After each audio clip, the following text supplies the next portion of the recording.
On va prendre une minute pour comprendre comment calculer une probabilité simple avec une loi exponentielle. À partir de l'exemple, vous avez un nouveau message.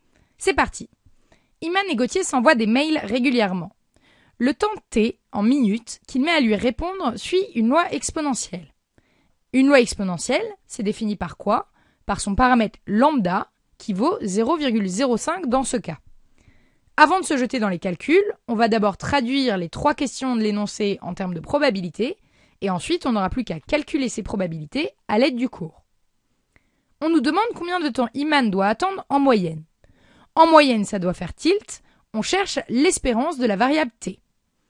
Comme il s'agit d'une loi exponentielle, on a un raccourci dans le cours et on peut directement écrire exponentielle de t égale 1 sur lambda, 0,05, soit 20 minutes. C'est parti pour la deuxième question. On demande la probabilité qu'Iman attende moins de 10 minutes, c'est-à-dire la probabilité que le temps t soit inférieur à 10.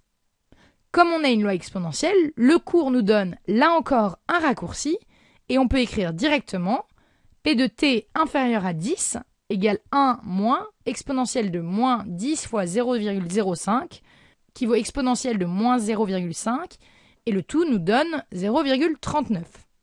C'est parti pour la dernière question.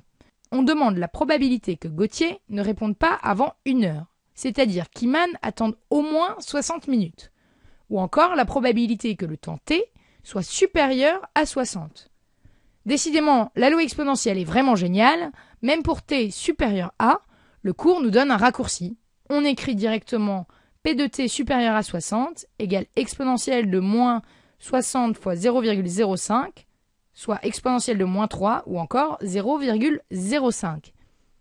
Quand on calcule des probabilités continues, le plus important, c'est d'identifier la loi et son ou ses paramètres. Ensuite, on exprime les probabilités qu'on cherche et finalement, on applique des règles de calcul basiques.